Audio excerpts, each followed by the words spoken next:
నమస్కారం. నా పేరు దివ్య. వార్తల్లో ముందుగా ముఖ్యాంశాలు.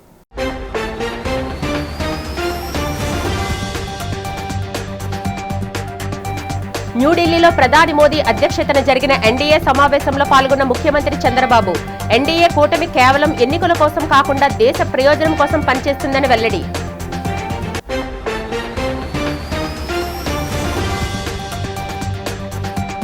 మెగా డిఎస్సీ భారీ అక్రమాలపై సీబీఐ విచారణ జరిపించాలని డిమాండ్ చేసిన మాజీ ముఖ్యమంత్రి జగన్ పరీక్షా పేపర్ల తయారీ నుంచి ఫలితాలు వెల్లడి వరకు నిబంధనలు ఉల్లంఘించారని విమర్శ.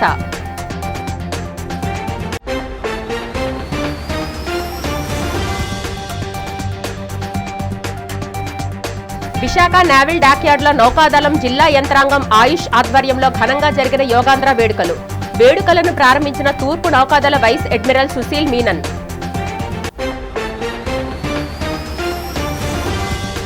పార్వతీపురం మన్యం జిల్లాలో జిల్లా యంత్రాంగం ఆధ్వర్యంలో అత్యంత వేడుకగా జరుగుతున్న యోగాంధ్ర కార్యక్రమంలో ముఖ్య అతిథిగా పాల్గొని యోగాసనాలు వేసిన మంత్రి గుమ్మిడి సంధ్యారాణి.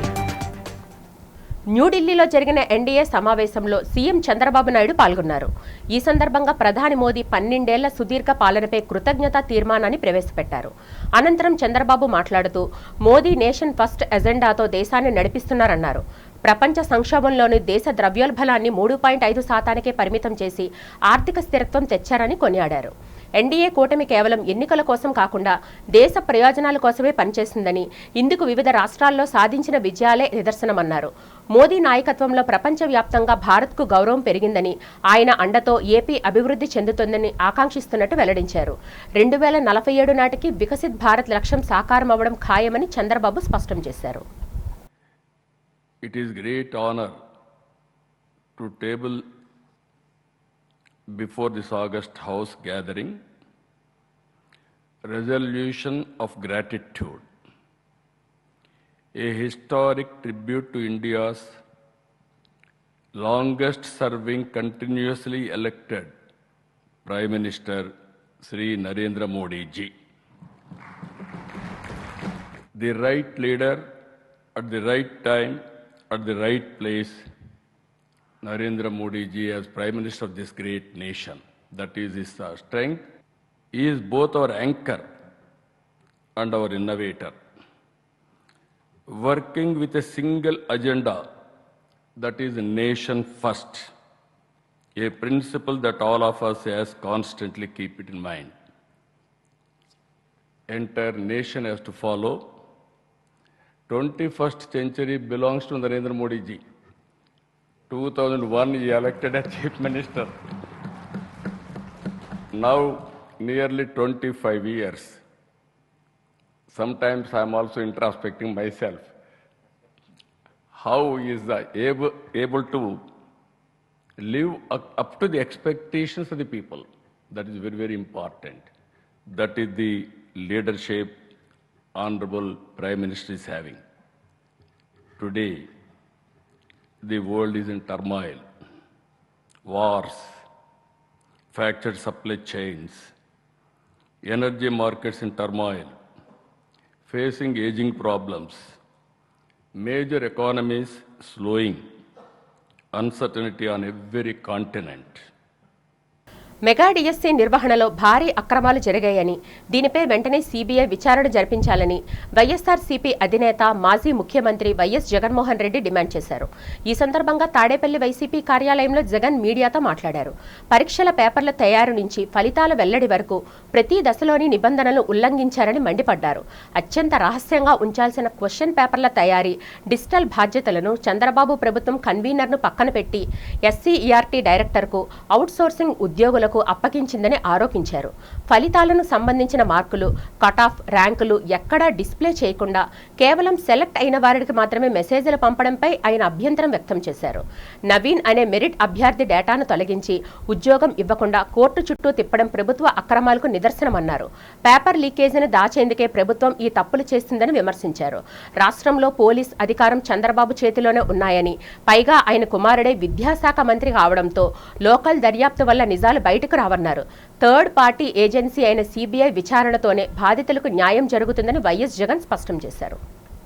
టీజీటీ అంటే ట్రైన్డ్ గ్రాడ్యుయేట్ టీచర్ తెలుగు పరీక్షలో జోన్ 2లో 6వ ర్యాంక్ సాధించినాడు. చూడు ఫస్ట్ ర్యాంక్ ఎంత బాగుందో, Naveen Purama, father's name Radhakrishna, first rank రావడమే కాకుండా TGT trained graduate teacher Telugu పరీక్షలో కూడా జోన్ 2లో 6వ ర్యాంక్ కూడా సాధించాడు. ఒకే వ్యక్తి పరీక్ష నిర్వహణ వ్యవస్థలో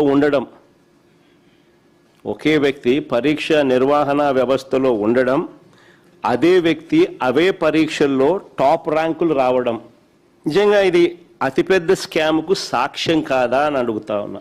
ఒకే వ్యక్తి పరీక్ష నిర్వహణ వ్యవస్థలో ఉండడం, అదే వ్యక్తికి అవే పరీక్షల్లో టాప్ ర్యాంకులు రావడం, ఇది ఒక పెద్ద స్కామ్కు ప్రత్యక్ష సాక్ష్యంగా అవునా కాదా అన్నది ఒకవైపున ప్రశ్నిస్తూ, సిబిఐ ఎంక్వైరీ జరగాలి అని చెప్పి మరోవైపున అడుగుతూ, ఈ క్యాండిడేట్ నిజంగా మెరిట్తో ర్యాంకు సాధించాడు అని మీరు భావించి ఉంటే, ఇంకా ఆశ్చర్యం ఏమిటో తెలుసా, ఇక్కడ చూడండి ఇంట్రెస్టింగ్గా ఉంది కథ. ఇదే క్యాండిడేట్ ఇంత మంచి ర్యాంక్ వచ్చింది కదా, మరి క్యాండిడేట్కి ఉద్యోగం రావాలి కదా. ఇదే క్యాండిడేట్కు నిజంగా మెరిట్తో ర్యాంక్ సాధించాడని వీరు భావించి ఉంటే ఈ మనిషికి ఉద్యోగం ఎందుకు ఇవ్వలేదు? అసలు చంద్రబాబు నిజంగా అడ్మినిస్ట్రేషన్ అంతా ఎలా ఉంటుందనేది ఒక చిన్న ఎగ్జాంపుల్ చెప్తా. చంద్రబాబు నాయుడు గారి అడ్మినిస్ట్రేషన్ అంతా లీకేజీలు మయం. 1995లో 10th class paper leak. Chandrababu Naidu గారి అడ్మినిస్ట్రేషన్ ఎలా ఉంటుంది అన్నది ఒకసారి చరిత్ర చెప్తా, ఒకసారి వినండి. 1995లో 10th క్లాస్ పేపర్ లీక్, 1996లో ఎంసెట్ ఇంజనీరింగ్ పేపర్ లీక్, 1997లో ఇంటర్మీడియట్ పేపర్స్ లీక్, 2017లో 10th సైన్స్ పేపర్ లీక్, 2019లో 10th పేపర్ లీక్, 2025లో BEd paper leak.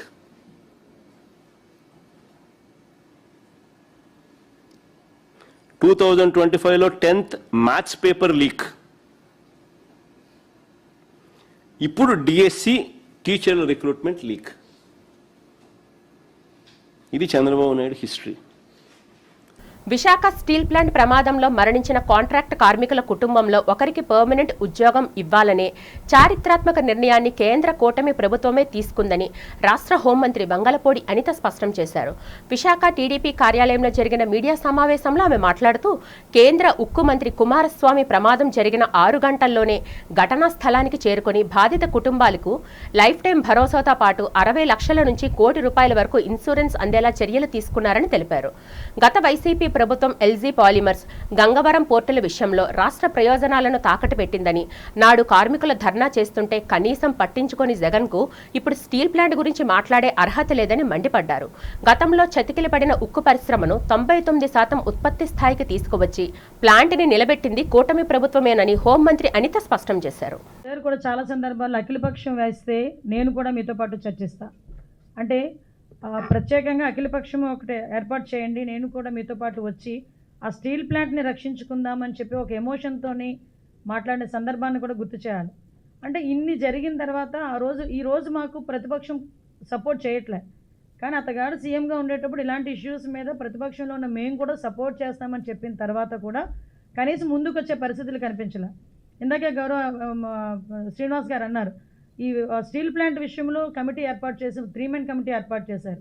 3 men committee కూడా అల్లాటప్ప కమిటీ ఏమీ కాదు. అలాగని వాళ్ళ స్టీల్ ప్లాంట్లో ఉన్న ఎంప్లాయీస్తో కమిటీ ఏర్పాటు చేయాలి. బయట స్టీల్ ప్లాంట్ కంపెనీలు, ఐ థింక్ బొకారో అనుకుంటా, ఆ కంపెనీ స్టీల్ ప్లాంట్కి సంబంధించిన ఒక 3 మెన్ కమిటీని ఏర్పాటు చేసి వాళ్ళు నివేదిక ఇచ్చిన తర్వాత అసలు ఎందుకు ఈ దుర్ఘటన జరిగింది, ఆ దుర్ఘటన జరగడానికి బాధ్యులు ఎవరు, వాళ్ళందరి మీద చర్యలు తీసుకోవడం ఒక ఎత్తు అయితే ఫర్దర్గా జరగకుండా చూసుకోవాల్సిన బాధ్యత. ఇక్కడ ఇంకొక విషయం మీకు గుర్తు చేయాలి. నిజంగా నేను, సార్ లోకేష్ గారు, అదేవిధంగా శ్రీనివాస్ వర్మ గారు ముగ్గురం కలిపి హాస్పిటల్కి వెళ్తే శ్రీనివాస్ అని ఒక బాధితుడు, ఆయనకే ఇంచుమించు ఒక 20-25% కాలిపోయి మంచాన ఉన్నారు. అన్న ఎలా ఉందన్న అని అన్నీ మాట్లాడితే వెళ్ళిపోయే ముందు ఆయన ఒక మాట అన్నాడు, స్టీల్ ప్లాంట్ని రక్షించండి అయ్యా. విశాఖ నావల్ డాక్యార్డ్లో భారత్ నౌకాదళం, జిల్లా యంత్రాంగం, ఆయుష్ శాఖ సంయుక్తంగా యోగాంధ్ర కార్యక్రమాన్ని గురువారం ఘనంగా నిర్వహించాయి. 12వ అంతర్జాతీయ యోగా దినోత్సవ సన్నాహాల్లో భాగంగా ఏర్పాటు చేసిన ఈ వేడుకను తూర్పు నౌకాదళ వైస్ అడ్మిరల్ సుశీల్ మీనన్, జిల్లా collector Abhishikt Kishore, joint collector Vidyadhari జ్యోతి ప్రజ్వలన చేసి ప్రారంభించారు. ఈ సందర్భంగా AU assistant professor doctor Tulasirao, Ayush బృందం ఆధ్వర్యంలో అధికారులు, విద్యార్థులు, సిబ్బంది యోగాసనాలు వేశారు. ఈ సందర్భంగా జిల్లా కలెక్టర్ అభిషిక్త్ కిషోర్ మాట్లాడుతూ ప్రతి ఒక్కరూ నిత్యం యోగా సాధనతో ఆరోగ్యాన్ని పెంపొందించుకోవాలని కోరారు. జూన్ 12న రుషికొండ బీచ్లో, 15న ముడసర్లోవ గోల్ఫ్ కోర్టులో యోగా కార్యక్రమాలు ఉంటాయని, అలాగే జూన్ 21న ఆర్కే బీచ్లో నిర్వహించే ప్రధాన అంతర్జాతీయ యోగా దినోత్సవ వేడుకలను ప్రజలందరూ పాల్గొని విజయవంతం చేయాలని పిలుపునిచ్చారు. ఈ కార్యక్రమంలో RDO Akhil Suryatej, retired wing commander PC Shekhar, Ayush ఉన్నత అధికారులు, నావల్ అధికారులు, మాజీ సైనికులు పాల్గొన్నారు. అందరికీ నమస్కారం. ఈరోజు మనం ఇంటర్నేషనల్ యోగా డే సందర్భంగా రాష్ట్రంలో చేపడుతున్న యోగాంధ్ర కార్యక్రమంలో భాగంగా మొదటి విడతలో navy head quarters, eastern naval command head క్వార్టర్స్లో మనం నేవీ పర్సనల్తో అలాగే ఎక్స్ సర్వీస్ మెన్తో కలిసి సుమారు 500 మందితో కలిసి యోగా చేయడం జరిగింది. ఏదైతే ఈ సంవత్సరం ఇంటర్నేషనల్ యోగా డే యొక్క థీమ్ ఉందో, యోగా ఫర్ హెల్తీ ఏజింగ్, ఆ థీమ్ మీద ఉన్న ఆ థీమ్కి సంబంధించిన అన్ని యాక్టివిటీస్ని ఈరోజు చేయడం జరిగింది. అందరికీ యోగా ఎలా హెల్తీ ఏజింగ్కి ఉపయోగపడుతుందో అది తెలియజేయడం జరిగింది. 45 మినిట్స్ స్టాండర్డ్ ప్రోటోకాల్ ఏదైతే ఉంటుందో ఆ ప్రోటోకాల్ని 500 మంది చాలా క్షుణ్ణంగా పాటించడం జరిగింది. యోగా యొక్క ప్రాముఖ్యత మనందరికీ తెలుసు.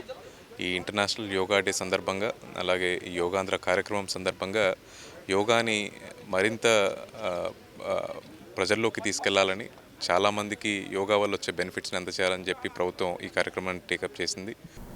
మానసిక ఉల్లాసానికి, శారీరక దృఢత్వానికి, పిల్లల మానసిక ఎదుగుదలకు యోగా ఎంతో తోడ్పడుతుందని రాష్ట్ర మహిళా శిశు సంక్షేమ మరియు గిరిజన సంక్షేమ శాఖ మంత్రి గుమ్మడి సంధ్యారాణి పేర్కొన్నారు. అంతర్జాతీయ యోగా దినోత్సవ వేడుకల్లో భాగంగా పార్వతీపురం, మన్యం జిల్లా వ్యాప్తంగా యోగా కార్యక్రమాలను ఘనంగా నిర్వహిస్తున్నారు. అందులో భాగంగా గురువారం ఉదయం తోటపల్లి జలాశయ గట్టు సమీపంలో ఆయుష్ శాఖ ఏర్పాటు చేసిన యోగా దినోత్సవ వేడుకలు అత్యంత ఉత్సాహభరిత వాతావరణంలో జరిగాయి. ఈ కార్యక్రమానికి మంత్రి ముఖ్య అతిథిగా పాల్గొని ప్రారంభించి యోగాసనాల్లో పాల్గొన్నారు. ఈ సందర్భంగా మంత్రి మాట్లాడుతూ గత ఏడాది విశాఖలో దాదాపు 4 లక్షల మంది ఒకే చోట చేరి చేసిన యోగా ప్రదర్శన గిన్నిస్ బుక్ ఆఫ్ వరల్డ్ రికార్డులో స్థానం సంపాదించుకుందని గుర్తు చేశారు. అదేవిధంగా మన అల్లూరి సీతారామరాజు జిల్లాకు చెందిన గిరిజన విద్యార్థులు కేవలం 108 నిమిషాల్లో 108 సూర్య నమస్కారాలు పూర్తి చేసి గిన్నిస్ రికార్డు సృష్టించడం మనందరికీ గర్వకారణమని ప్రశంసించారు. సాధన చేస్తే సాధ్యం కానిది ఏదీ లేదనడానికి మన పిల్లల విజయమే నిదర్శనమని కొనియాడారు. ఆరోగ్యంగా ఉండడానికి, మానసిక ఉల్లాసం ఉండడానికి, పిల్లలు మానసిక ఎదుగుదలతో ఆరోగ్యంగా పెరగడానికి ఈరోజు యోగా ఎంతో తోడ్పడుతుందని గౌరవ ముఖ్యమంత్రి వర్యులు నారా చంద్రబాబు నాయుడు గారి ఆదేశాల మేరకు ప్రతి జిల్లాలో కూడా యోగా చేస్తున్నాం. ఈ కార్యక్రమానికి వచ్చినటువంటి మన కలెక్టర్ గారికి, మన పిఓ గారికి, మన డిఆర్ఓ గారికి, మన జిల్లా గ్రంథాలయ చైర్మన్ గారికి, అలాగే వచ్చినటువంటి ముందు కూర్చున్న వాళ్ళకి, వెనక కూర్చున్న వాళ్ళకి, పాత్రికేయ మిత్రులకు, జిల్లా అధికారులకు అందరికీ పేరు పేరున నా హృదయపూర్వక నమస్కారాలు తెలియజేస్తున్నాను. విశాఖ స్టీల్ ప్లాంట్ SMS-1 పేలుడులో 8 మంది కార్మికులు మృతి చెందడం అత్యంత బాధాకరమని ఏపీ మంత్రి కొండపల్లి శ్రీనివాస్ అన్నారు. ఈ సందర్భంగా ఆయన మీడియాతో మాట్లాడారు. భవిష్యత్తులో ఇలాంటివి జరగకుండా అలర్ట్ సిస్టమ్ ఏర్పాటు చేస్తామని, ప్రమాదంపై పూర్తి విచారణకు ఉమ్మడి కమిటీని వేశామని తెలిపారు. మృతి చెందిన పర్మనెంట్ ఉద్యోగుల కుటుంబాలకి 2 కోట్లు, కాంట్రాక్టు ఉద్యోగుల కుటుంబాలకి ₹1 కోటి చెప్పిన ఆర్థిక సహాయంతో పాటు ఉచిత చదువు, ప్లాంట్ క్వార్టర్స్లో శాశ్వత వసతి కల్పిస్తామని హామీ ఇచ్చారు. ఇలాంటి విపత్కర పరిస్థితుల్లోని వైఎస్ జగన్ శవరాజకీయం చేస్తున్నారని, ప్లాంట్లో ఒక్కరిని కూడా తొలగించలేదని స్పష్టం చేశారు. కేంద్రం ఇచ్చిన 11,440 కోట్ల నిధులకు పక్కా లెక్కలు ఉన్నాయన్నారు. జగన్ హయాంలో 30% పడిపోయిన ప్లాంట్ ఉత్పత్తిని కూటమి ప్రభుత్వం 95% పెంచిందని వెల్లడించారు. మన యువ నాయకులు లోకేష్ గారు కానీ వెళ్ళి వాళ్ళ కుటుంబాలకి ధైర్యం నింపి, ఎందుకంటే ఆ జరిగినటువంటి ఇన్సిడెంట్లో ఎటువంటి అనాలిసిస్ జరగకపోయినా కానీ ఖచ్చితంగా నష్టపోయిన కుటుంబాలకి మనం న్యాయం చేయాలి, ఆ కుటుంబాలకి ధైర్యం నింపే ప్రయత్నం చేయాలని ఈరోజు పూర్తి స్థాయిలో ప్రభుత్వం పనిచేస్తున్న తరుణంలో ఈరోజు ప్రతిపక్ష పార్టీ నాయకులు, వడ్డల పార్టీ నాయకులు జగన్మోహన్ రెడ్డి గారు ఈరోజు ఖచ్చితంగా ఒక అపోజిషన్ పార్టీ ఉన్న వ్యక్తి ఖచ్చితంగా వెళ్ళి వాళ్ళకి ధైర్యం నింపాలి, కానీ ఒక ఆరోపణలు చేయడం అనేది చాలా బాధాకరం. అంటే లేనిపోయిన ఆరోపణలు, అంటే ధైర్యం నింపి ప్రభుత్వం ఖచ్చితంగా మీకు న్యాయం చేకూరుస్తామని ఒక మాట ఇవ్వాలి తప్పించి ఈరోజు వచ్చి ఒక ఆరోపణలు చేసి ఆ ఆరోపణలో కూడా స్టీల్ ప్లాంట్లో నుంచి ఉద్యోగాలు తీసేస్తున్నామని చెప్పారు. అసలు ఇప్పటివరకు ఒక్క ఉద్యోగం కూడా తొలగించలేదనే విషయాన్ని నేను తెలియజేసుకుంటున్నాను. జిల్లాలో ప్రభుత్వ ఆసుపత్రులు, ప్రాథమిక ఆరోగ్య కేంద్రాల్లో ప్రజలకు నాణ్యమైన వైద్య సేవలు అందించడంలో ఎలాంటి అలసత్వం వహించినా సహించేది లేదని శ్రీకాకుళం జిల్లా కలెక్టర్ స్పష్టం చేశారు. కలెక్టర్ కార్యాలయంలో వైద్యాధికారులతో నిర్వహించిన సమీక్షా సమావేశంలో ఆయన మాట్లాడారు. పీహెచ్సీల పనితీరుపై తీవ్ర అసంతృప్తి వ్యక్తం చేశారు. జిల్లాలోని మొత్తం 66 పీహెచ్సీలలో కేవలం మందస, గార, బాతువా మాత్రమే ఏ గ్రేడ్ సాధించాయని, తోగరాం, నౌగాం లాంటి కేంద్రాలు అత్యల్పంగా డి గ్రేడ్కు పరిమితం అవడంపై ఆగ్రహం వ్యక్తం చేశారు. ఐవీఆర్ఎస్ ప్రజా అభిప్రాయ సేకరణలో తిలారు, హరిజన వీధి వంటి కేంద్రాలు వెనుకబడడంపై మండిపడ్డారు. జిల్లాలో ఎండల తీవ్రత దృష్ట్యా వడదెబ్బ బాధితులకు తక్షణ సేవలు అందించేలా అన్ని పీహెచ్సీలు, అర్బన్ హెల్త్ సెంటర్లతో ప్రత్యేక ఓఆర్ఎస్ కార్నర్లు, మందులను సిద్ధం ఉంచాలని కలెక్టర్ ఆదేశించారు.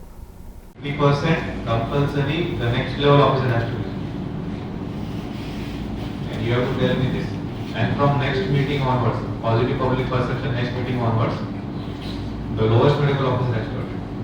వైఎస్ఆర్ కాంగ్రెస్ పార్టీ అధినేత వైఎస్ జగన్మోహన్ రెడ్డిపై జనసేన నేత పీతల మూర్తి తీవ్ర స్థాయిలో విరుచుకుపడ్డారు.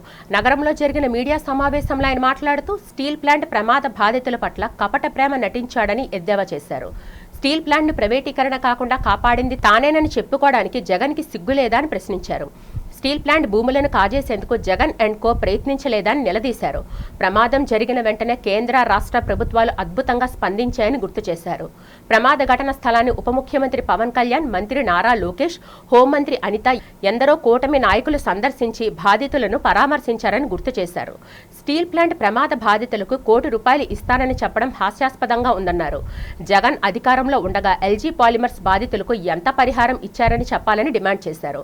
పాలిమర్స్ బాధితులకు ఇచ్చిన హామీలను నెరవేర్చలేదని, కూటమి ప్రభుత్వం వచ్చిన తర్వాత బాధితులను ఆదుకొని వారికి హెల్త్ కార్డులు మంజూరు చేసిన విషయాన్ని పీతలమూర్తి గుర్తు చేశారు. ఇప్పటికైనా జగన్ శవ రాజకీయాలను వీడి హుందాగా వ్యవహరించాలని సూచించారు. విశాఖ ఉక్కులో జరిగిన ప్రమాదాన్ని దృష్టిలో పెట్టుకొని ఒక మానవీయ కోణంలో కుటుంబాలకు అండగా నిలవాల్సినటువంటి సమయం, ధైర్యం చెప్పాల్సినటువంటి ఆ సమయం, భరోసా నివ్వాల్సినటువంటి సమయం, ఇటువంటి ప్రమాదాలు పునరావృతం కాకుండా ఏ విధంగా జాగ్రత్తలు తీసుకోవాలో సలహాలు ఇవ్వాల్సిన సమయంలో వైఎస్ఆర్ కాంగ్రెస్ పార్టీ నాయకుడు జగన్మోహన్ రెడ్డి నిన్న వచ్చి హాస్పిటల్ దగ్గర గగ్గోలు పెట్టేశారు. హాస్పిటల్ దగ్గర ఎవరైతే ప్రమాద బాధితులు ఎవరైతే చికిత్స పొందుతూ ఉన్నారో ఒక ప్రశాంతమైనటువంటి వాతావరణంలో కుటుంబాలకు భరోసానిచ్చి ధైర్యాన్నిచ్చి నింపాల్సినటువంటి బాధ్యతాయుతమైనటువంటి ఒక ప్రతిపక్ష హోదాలో ఉన్నటువంటి ఒక మాజీ ముఖ్యమంత్రి జగన్మోహన్ రెడ్డి తన కపటి ప్రేమని నిన్న బయట పెట్టాడు. ఏదైతే వాస్తవంగా కుటుంబాలు జరిగినటువంటి ప్రమాదం, ఉక్కులో వాళ్ళకు వచ్చేటువంటి బెనిఫిట్స్ ఏవైతే ఉన్నాయో మృతుల కుటుంబాలకి, అది కాకుండా 10 లక్షల రూపాయలు అదనంగా ఏదైతే ఇస్తా ఉన్నారో అవి కాకుండా ₹1 కోటి ఇవ్వాలని చెప్పి నిన్న ఆయన మృతుల కుటుంబాలకు ఇవ్వాలని చెప్పి నేను డిమాండ్ చేస్తూ ఉన్నారు. విశాఖ ఉక్కుని ప్రైవేటీకరణ చేయకుండా ఆపింది నేనే అని చెప్తున్నాడు నిన్న ఆయన. తాడేపల్లిలోని వైఎస్ఆర్ కాంగ్రెస్ పార్టీ కేంద్ర కార్యాలయంలో పొన్నూరు నియోజకవర్గానికి చెందిన పలువురు టీడీపీ నాయకులు, కార్యకర్తలు party state coordinator Sajjala Ramakrishna Reddy సమక్షంలో వైఎస్ఆర్సీపీలో చేరారు. ఈ సందర్భంగా సజ్జల మాట్లాడుతూ చంద్రబాబు 2 ఏళ్ల కూటమి పాలన ప్రజలపై కక్షగట్టినట్టుగా సాగుతుందని, రాష్ట్రం అరాచక రాజ్యంగా మారిందని మండిపడ్డారు. గతంలో వైఎస్ జగన్ రాష్ట్రాన్ని 15 ఏళ్లు ముందుకు తీసుకువెళ్తే చంద్రబాబు తన 2 ఏళ్ల పాలనలో 20 ఏళ్లు వెనక్కి నెట్టారని ఆరోపించారు. ఎన్నికల హామీలను నెరవేర్చకపోగా ఆరోగ్యశ్రీ వంటి సంక్షేమ పథకాలను నిర్వీర్యం చేశారని, అక్రమ కేసులు, దాడులతో ప్రతిపక్షాన్ని అణిచివేయాలని చూస్తున్నారని విమర్శించారు. పొన్నూరులో టీడీపీ ఎమ్మెల్యే ధూళిపల్లి నరేంద్ర అరాచకాలు తారాస్థాయికి చేరడం వల్లే ఆ పార్టీ నేతలు వైఎస్ఆర్సీపీలో చేరుతున్నారన్నారు. రాబోయే స్థానిక సంస్థల ఎన్నికల్లో పార్టీ శ్రేణులంతా గట్టిగా పోరాడి వైఎస్ఆర్సీపీ సత్తా చాటాలని పిలుపునిచ్చారు. ఇక్కడ ఏదైతే నడిబొడ్డులాగా భావిస్తూ తెలుగుదేశం పార్టీ ముఖ్యంగా తమకు కంచుకోట అనుకుంటున్న ప్రాంతం నుంచే ఇద్దరు నాయకుల విధానాలను బేరీజు చేసుకొని ఇది మనకు సరైన నాయకత్వం అని ఇక్కడికి వచ్చిన ఈరోజు ఆ పార్టీ తెలుగుదేశం పార్టీ నుంచి ఇటువైపు వచ్చిన క్రియాశీలక కార్యకర్తలకు, ముఖ్యంగా యువతకు అందరికీ స్వాగతం పలుకుతున్నాం.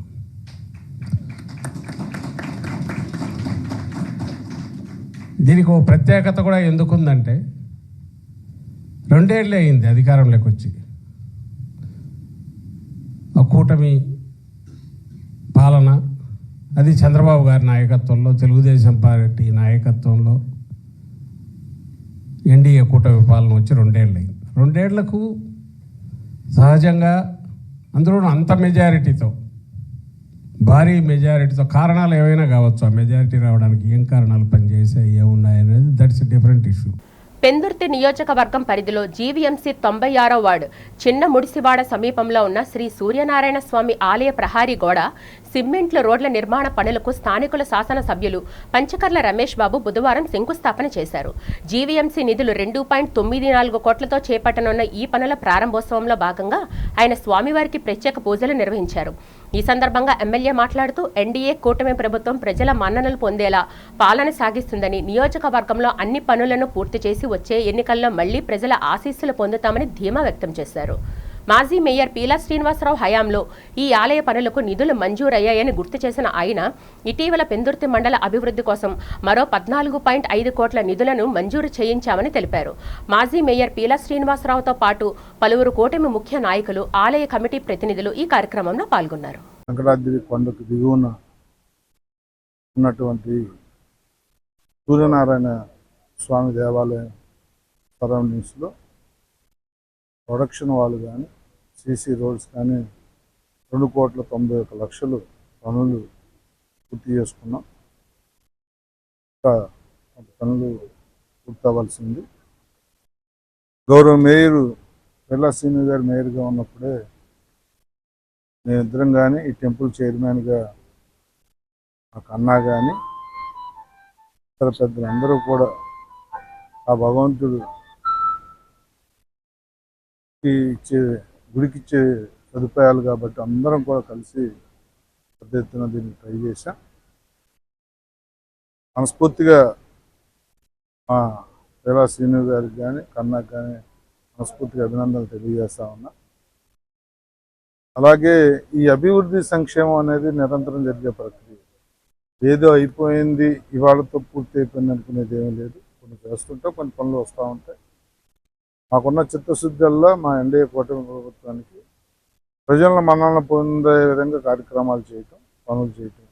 Chhattisgarh state beverages corporation chairman Srinivasarao Maddi సింహాచలంలో శ్రీ వరాహలక్ష్మి నృసింహస్వామి వారిని దర్శించుకున్నారు. ఆలయానికి విచ్చేసిన ఆయనకు దేవస్థానం సహాయ కార్యనిర్వహణ అధికారి కె తిరుమలేశ్వరరావు, పర్యవేక్షణ అధికారి కె వెంకటేశ్వరరావు సాదర స్వాగతం పలికారు. స్వామివారి దర్శనం అనంతరం వేద పండితులు వేద ఘోషల మధ్య వేద ఆశీర్వచనాలు అందజేశారు. ఈ సందర్భంగా దేవస్థానం తరపున సహాయ కార్యనిర్వహణ అధికారి కె తిరుమలేశ్వరరావు స్వామివారిని శేషవస్త్రంతో చైర్మన్ సత్కరించారు. అనంతరం స్వామివారి ప్రసాదాలు, స్వామివారి చిత్రపటాన్ని జ్ఞాపికగా అందజేశారు.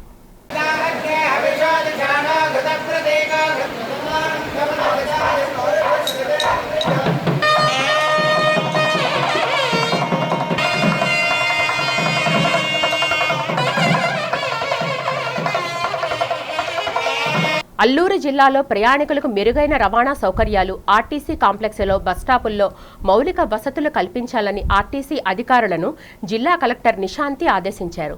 బుధవారం సాయంత్రం పాడేరు ఆర్టీసీ కాంప్లెక్స్ను ఆకస్మికంగా సందర్శించి క్షేత్రస్థాయిలో తనిఖీలు చేపట్టారు. బస్ స్టేషన్ నిర్వహణ, పరిశుభ్రతపై హర్షం వ్యక్తం చేశారు. ఈ సందర్భంగా ప్రయాణికులతో నేరుగా మాట్లాడి సౌకర్యాల గురించి అడిగి తెలుసుకున్నారు. తనిఖీలో భాగంగా బస్టాండ్ పరిసరాలను పరిశీలించి పరిశుభ్రత సంతృప్తికరంగా ఉందని పేర్కొన్నారు. ఇదే తరహా పరిశుభ్రతను నిరంతరం కొనసాగించాలని అధికారులను ఆదేశించారు. అనంతరం బస్ సర్వీసుల టైమింగ్ బోర్డులను, ట్రాఫిక్ గైడ్ల విధులను అడిగి తెలుసుకున్నారు. బస్టాండ్లో స్టాల్స్ను తనిఖీ చేసి విక్రయిస్తున్న వస్తువుల ఎక్స్పైరీ డేట్లను పరిశీలించారు. త్రాగునీటి సౌకర్యాన్ని పరిశీలించిన అనంతరం బస్టాండ్లోని ప్రయాణికులతో నేరుగా ముచ్చటించారు.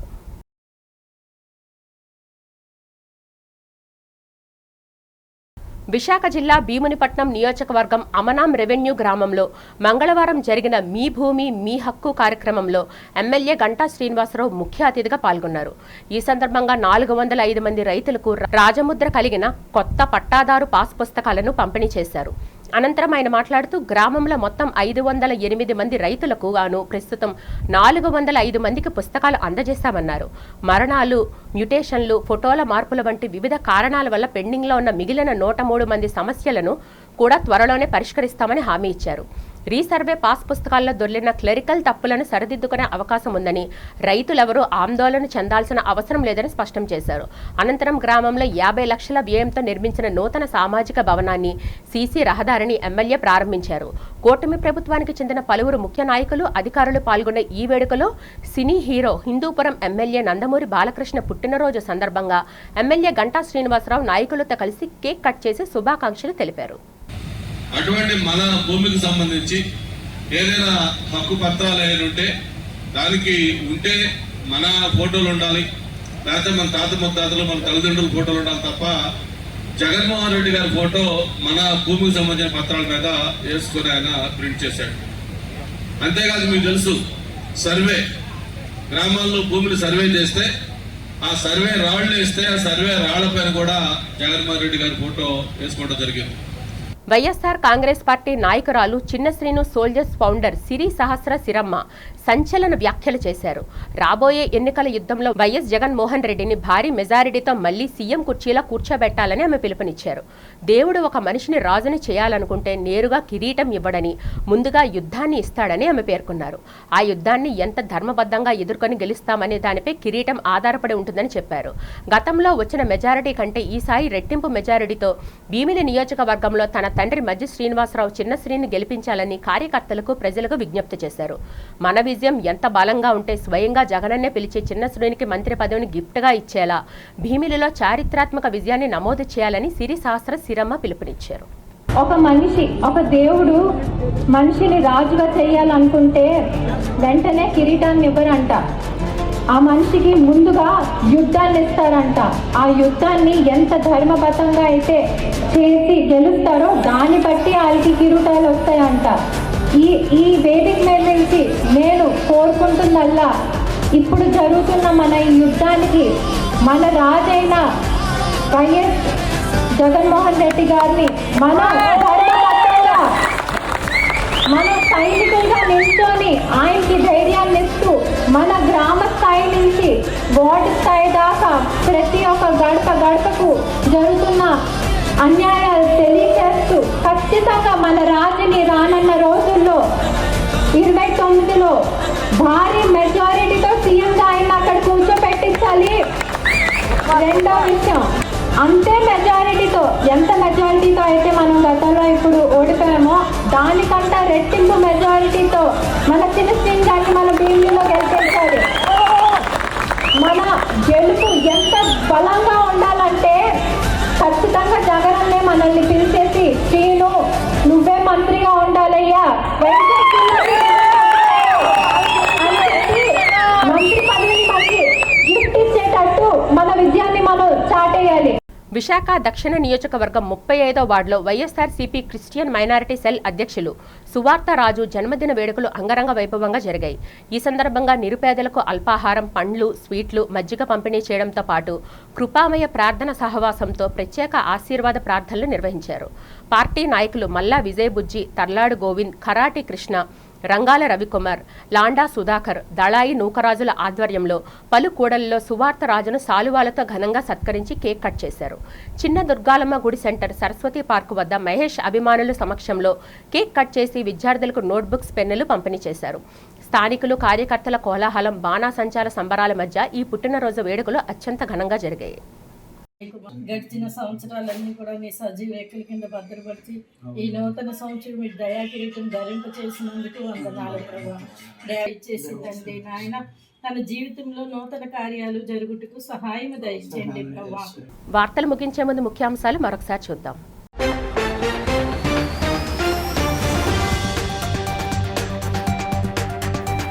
న్యూఢిల్లీలో ప్రధాని మోదీ అధ్యక్షతన జరిగిన ఎన్డీఏ సమావేశంలో పాల్గొన్న ముఖ్యమంత్రి చంద్రబాబు ఎన్డీఏ కూటమి కేవలం ఎన్నికల కోసం కాకుండా దేశ ప్రయోజనం కోసం పనిచేస్తుందని వెల్లడి.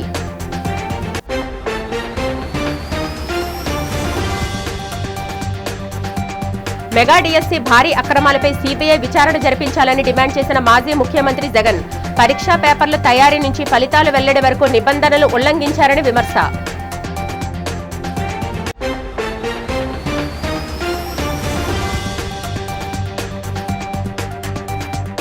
విశాఖ నేవల్ డాక్యార్డ్లో నౌకాదళం, జిల్లా యంత్రాంగం, ఆయుష్ ఆధ్వర్యంలో ఘనంగా జరిగిన యోగాంధ్ర వేడుకలను ప్రారంభించిన తూర్పు నౌకాదళ వైస్ అడ్మిరల్ సుశీల్ మీనన్.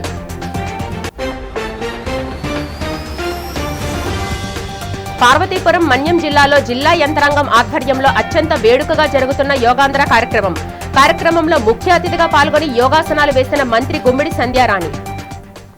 ఈ వార్తలు ఇంతటితో సమాప్తం. నమస్కారం.